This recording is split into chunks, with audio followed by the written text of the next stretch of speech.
Hi everybody, Dave Winder here with Murray State Athletics, and today talking about two very important subjects where it concerns student athletes, and that is concussions and mental health. And I'm glad to have two of the experts here today to kind of lead us through this. To my far is Angie Trespass. She's the Director of Counseling Services at Murray State University. And then Eric Frederick, a good colleague and friend of mine that I've worked with for many years. He's the head athletic trainer at Murray State. So let's first start talking about the concussions, Eric. It's a very serious thing.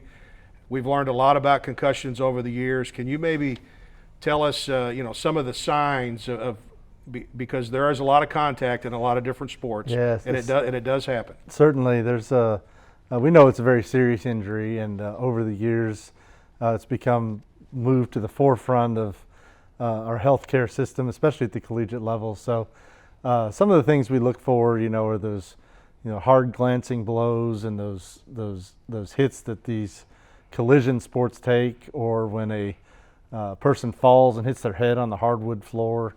Those are all things that give us clues that there might be a concussive incident to occur. And things that are most common are headaches, dizziness, balance problems, ringing in the ears, vision problems.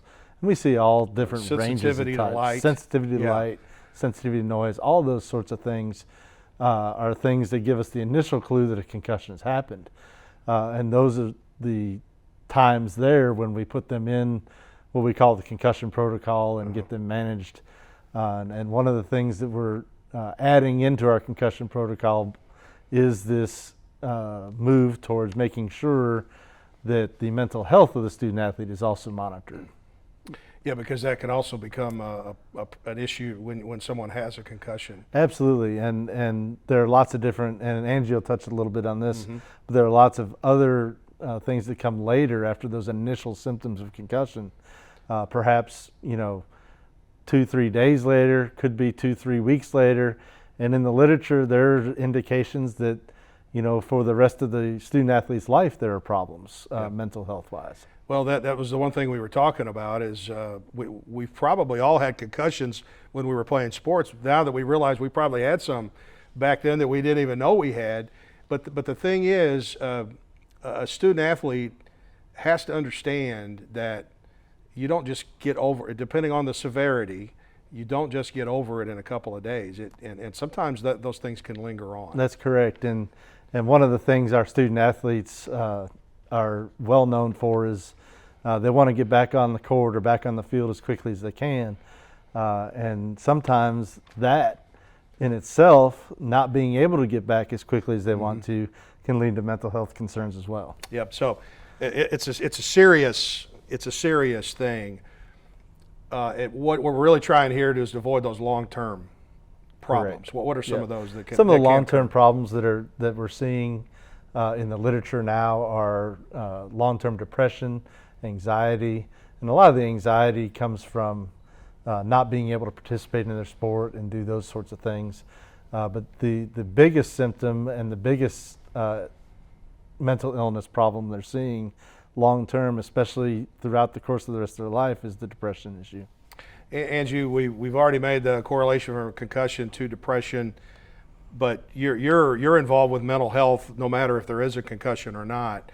Kind of just tell us a little bit about what you all do and how important it is for the student athlete to come to get help if they are having some issues. Sure. We talk to students and student athletes about all different sorts of things that might cause depression or anxiety or whatever they might be struggling with. And some of the most important things are just for them to feel comfortable thinking that they can trust us and that they can tell us what's going on. Because a lot of times students or individuals with mental health issues have some distorted thoughts and some irrational thoughts that if they don't share with us, we can't really help them challenge them and replace them. Thoughts like, I'm not good enough, I don't deserve to be an athlete anymore, my coaches don't trust me anymore, different things that they're afraid to say out loud. And if they talk to us and share those thoughts with them, then we can help them recognize that those thoughts are not often based in reality, and we can really help them challenge those thoughts. We as administrators, we could be educated too on what we need to look for. Can you tell us a little bit about that? So in terms of depression and anxiety, the biggest things are if it's somebody that you know and changes. If their behavior is different, if they are not sleeping like they used to, or not eating like they used to, or sometimes they might be changing how they use substances or starting to use substances to try to self-medicate. Sometimes it's just they sort of lose interest in what they used to really care about. A big issue is absenteeism or presenteeism, where they're there, but they're not fully there. They're not able to focus or concentrate. They seem really distracted all the time. They just seem like they don't care in the same way that they used to. But also they might be actually expressing thoughts of hopelessness or worthlessness or other thoughts that somebody might be able to say, hey, I'm kind of concerned that you're feeling that way. Is there something I can do to help, or would it help for you to talk to somebody? Well, we as part of our educational process with our student athletes, we always say August is a very busy month because we've got them all coming in. We got all the newcomers coming in. Angie, what are some of the ways that a student athlete, and we tell them this, but maybe just go over those, some of the ways they can get some help when they need it? So there's all different levels of help. You know, some of it is just sort of self-care, where, you know, eating right, getting enough sleep, getting some fresh air, making sure that they're allowing some time, some downtime, some time to be social, but also some alone time. Really engaging in things that they enjoy, maybe if they have any hobbies that they feel like they don't really have time for, but trying to make some time for, you know, reading or playing music or doing other things like that. But then sometimes self-care isn't enough and they really need to talk to somebody. And that might be starting out with just somebody in their support network, you know, their friends, their teammates, their coach, their trainers, their academic advisors. Just being able to talk and share what they're thinking and feeling can really be helpful to just say things out loud and get some feedback from somebody else. But then if that's not enough, then the next step would be counseling and coming in to talk to one of the counselors in the counseling center. That's all very good stuff. Before we finish up, Eric, appreciate you kind of putting this together, and any last thoughts?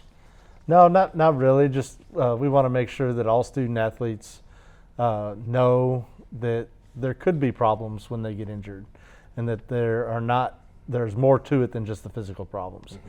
Making sure that they are aware also of mental health concerns, and it's one of the things we're starting to become more cognizant of as well when we see these athletes every day, and making sure we get them referred to the appropriate place to get help. Okay, very good. Angie Trespass, Eric Frederick, I appreciate sitting down with us and talking about this very important subject.